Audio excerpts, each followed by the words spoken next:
امریکہ کے جنوبی ایران میں پلوں پر حملوں میں 7 شہری شہید ہو گئے۔ مسلسل چھٹی رات کیے گئے حملوں میں امریکی فوج نے سڑکوں، پلوں اور ریلوے نظام کو بھی نشانہ بنایا۔ ایرانی حکام کے مطابق صوبہ ہرمزگان میں 5 پلوں پر حملے کیے گئے۔ بندر عباس میں رہائشی عمارت کمیونیکیشن ٹاور کو بھی نشانہ بنایا گیا۔ امریکی فوج کا خلیج فارس میں سپر ٹینکر پر حملہ، ایک اور جہاز پر دھاوا بولا، چیکنگ کی۔ سینٹ کام کا کہنا ہے کہ ایران کے گرد ناکہ بندی توڑنے کی کوشش کرنے والے 3 جہازوں کو رخ موڑنے پر مجبور کر دیا۔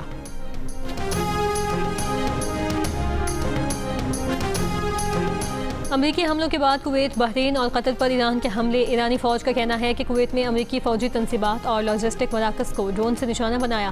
بحرین میں امریکی فوجی اڈے پر ہیلی کاپٹرز، ڈرونز، سرویلنس طیارے ہدف بنائے۔ پاسداران انقلاب کا کہنا ہے کہ ایران کے شہری انفراسٹرکچر اور بے گناہ عوام پر حملوں کا انتقام لیا گیا ہے۔ خلیجی ممالک امریکہ کو ایران پر حملے کے لیے اپنی سرزمین استعمال کرنے کی اجازت نہ دیں۔ قطری وزارت دفاع کا کہنا ہے کہ افواج قطر پر فضائی حملوں کو ناکام بنا رہی ہیں۔ شرپنل گرنے سے ایک بچہ زخمی۔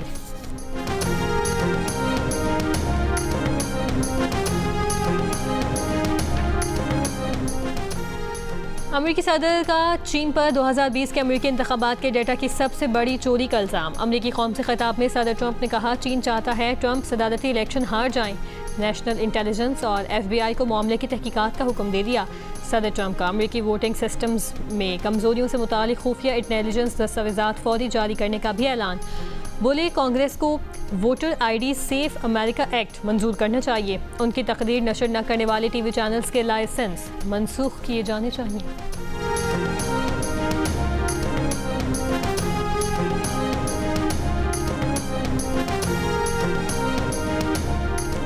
نائب وزیر اعظم اسحاق ڈار کی شنگھائی میں چینی وزیر خارجہ وانگ یی سے ملاقات۔ دفتر خارجہ کے مطابق پاکستان اور چین کا CPEC 2.0 تجارت، سرمایہ کاری میں مزید تعاون بڑھانے پر اتفاق۔ پاکستان اور چین کا ڈیجیٹل معیشت اور مصنوعی ذہانت میں تعاون مزید بڑھانے کا فیصلہ۔ اسحاق ڈار اور وانگ یی نے خطے اور عالمی صورتحال پر تبادلہ خیال کیا۔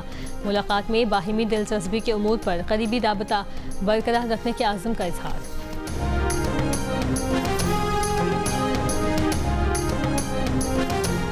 زیادت دہشت گردی میں شہید پولیس اہلکاروں کے لواحقین کا کوئٹہ اور زیارت میں دھرنا 9ویں روز بھی جاری۔ کوئٹہ کی کوئلہ پھاٹک پر حکومت اور دھرنا کمیٹی کے مذاکرات ناکام۔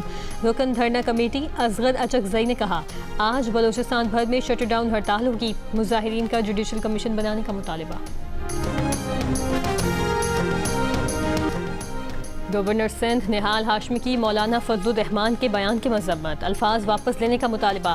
پیغام امن کمیٹی کے سربراہ علامہ طاہر اشرفی کی ہمراہ پریس کانفرنس میں کہا پاکستان کے مسلح افواج، پولیس اور شہریوں نے جان کا نذرانہ دیا، وہ شہید ہیں۔ امید ہے مولانا فضل الرحمان اپنے بیان پر پچھتا رہے ہوں گے۔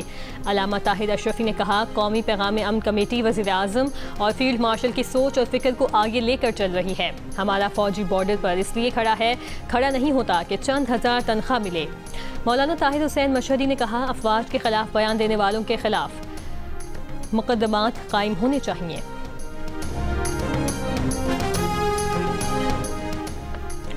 مولانا فضل الرحمان کے بیان کے خلاف تیسری مذمتی قرارداد پنجاب اسمبلی میں جمع۔ نون لیگ کے چیف ویپ رانا ارشد کی درخواست میں کہا گیا ہے کہ مولانا فضل الرحمان کے بیان میں شہدائے پاکستان کے ورثہ کی دل آزاری ہوئی۔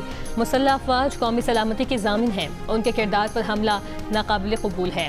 قرارداد میں یہ بھی کہا گیا کہ فیلڈ مارشل عاصم منیر کی جرأت، بہادری اور قیادت کو سلام پیش کرتے ہیں۔ نواز شریف، شہباز شریف اور مریم نواز کو استحکام پاکستان کی کوششوں پر خراج تحسین پیش کرتے ہیں۔ متحدہ قومی موومنٹ کے چیئرمین خالد مقبول صدیقی کو مولانا فضل الرحمان سے بیان کی وضاحت کی امید۔ کہا کہ کیا مولانا فضل الرحمان کو ادراک تھا کہ ایسے بیانات سے دشمن کو فائدہ اٹھانے کا موقع مل رہا ہے؟ وہ آگ جو ہمارے خطے میں بڑھ رہی تھی وہ فوجی پاکستان کی کوششوں سے رکی ہے۔ فاروق ستار نے کہا کہ مولانا فضل الرحمان نے بیان سے شہداء کی جو بے توقیری کی وہ انتہائی ناقابل قبول ہے۔ ان کا بیان ناقابل فہم، ناقابل قبول اور ناقابل برداشت بھی ہے۔ کیا مولانا صاحب اگلا الیکشن نئی دہلی سے لڑنا چاہتے ہیں؟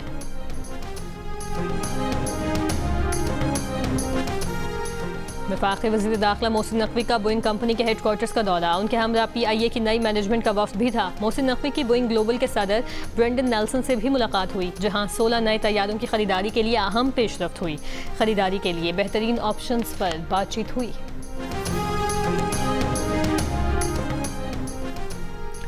Chairman overseas Pakistanis foundation Syed Qamar Raza ने कलअदम जॉइंट अवामी एक्शन कमेटी के प्रेस रिलीज़ पर वजाहती बयान में कहा कि जॉइंट अवामी एक्शन कमेटी का प्रेस रिलीज़ हक़ाइक़ को कयासराइयों की बुनियाद पर मस्क कर रहा है। राबते का मकसद खालिसतन ज़ाती ख्वाहिश के तहत मसले का पुरअमन हल तलाश करना था। जॉइंट अवामी एक्शन कमेटी से राबता उन्हें तशद्दुद से बाज रखने और पुरअमन रास्ता इख्तियार करने के लिए किया गया। कमेटी के बेशतर अफराद ने पुरअमन हल की तजवीज़ पर मंतकी और मुस्बत रद्द-ए-अमल दिया, ताहम बाज़ अनासिर ज़ाती और नेक नियति पर मबनी इक़दाम को सस्ती मीडिया तशहीर के लिए इस्तेमाल कर रहे हैं।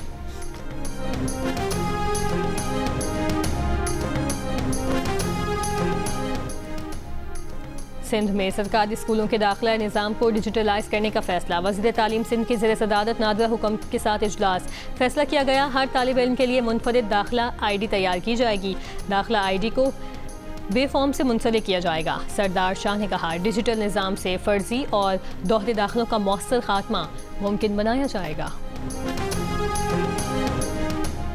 मेयर कराची ने औरंगी टाउन में Sindh integrated emergency and health service station का इफ्तिताह कर दिया। कहा, कराची भर में हंगामी तिब्बी इमदाद के निज़ाम को मज़ीद मौसर बनाया जा रहा है। खलीजी ममालिक पर ईरान के हमलों से अमरीकी अफवाज की ऑपरेशनल सरगर्मियों पर कोई असर नहीं पड़ा। अरब TV के मुताबिक अमरीकी सेंट्रल कमांड के तर्जुमान ने बताया कि मशरिक़ वस्ता में अमरीका के 50,000 फौजी तैनात हैं और वो किसी भी मिशन को अंजाम देने के लिए तैयार हैं। ईरान ने अपने पड़ोसियों पर अंधाधुंध हमले कर रहा है और बेगुनाह शहरियों की जानों को खतरे में डाल रहा है।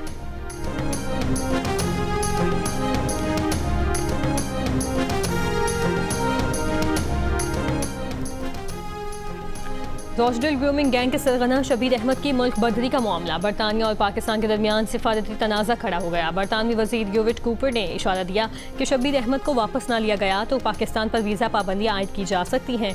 पार्लियामेंट की खारजा कमेटी में गुफ्तगू करते हुए कूपर ने कहा कि पाकिस्तान के साथ ये मामला मुतादिद बार उठा चुके और आइंदा भी उठाते रहेंगे। ऐसे मज़ीद केसेस भी हैं। दफ्तर खारजा के तर्जुमान ताहिर इंदराबी कह चुके हैं कि शबीर अहमद का मामला बरतानिया का अंदरूनी मामला है। सादिक खान का एक और एहसास। 3 मरतबा मेयर लंदन मुंतखब होने वाले सादिक खान को ताहयात लॉर्ड बनाने का ऐलान।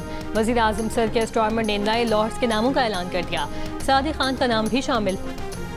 वज़ीर आज़म डाउनिंग स्ट्रीट के मुताबिक शाह चार्ल्स से नए नामज़द शख्सियात को लॉर्डशिप देने की मंजूरी देने की ख्वाहिश का इजहार किया है। हाउस ऑफ लॉर्ड के इस वक्त 774 अरकान हैं। ये दुनिया के सबसे बड़े कानून साज ऐवानों में शुमार होता है।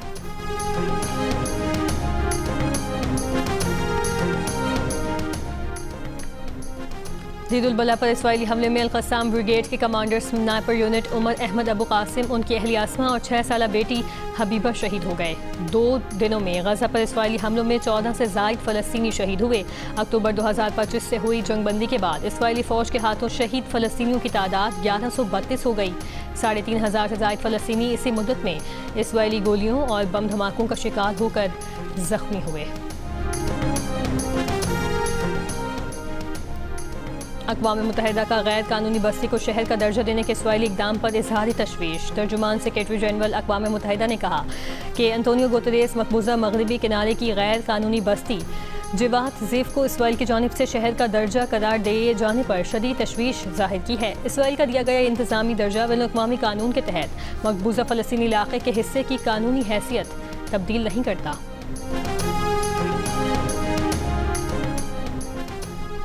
शुमाल मशरक़ी ओंटारियो के जंगलात में आग। ओंटारियो की फ़ज़ा में हवा की क्वालिटी बदतरीन करार। धुएं से न्यूयॉर्क शहर समेत शुमाल मशरक़ी अमरीका भी मुतासिर। शहरियों को घर से बाहर सरगर्मियाँ महदूद करने की हिदायत। सूरत हाल रवां हफ्ते के अख्ताम तक बरकरार रहने का खदशा।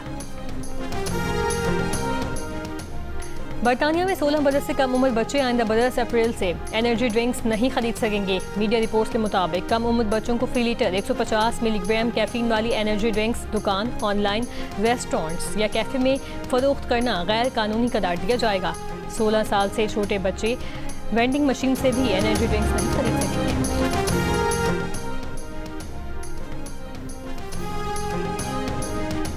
और اور کراچی کے بعض علاقوں میں صبح سویرے پھوار، موسم خوشگوار ہو گیا۔ محکمہ موسمیات کی سندھ کے ساحلی علاقوں میں آج بوندا باندی کی پیشگوئی۔ ملک کے بیشتر علاقوں میں موسم گرم یا شدید گرم رہنے کا امکان۔ بالائی خیبر پختونخوا، کشمیر، پنجاب اور بلوچستان کے چند علاقوں میں بارش متوقع۔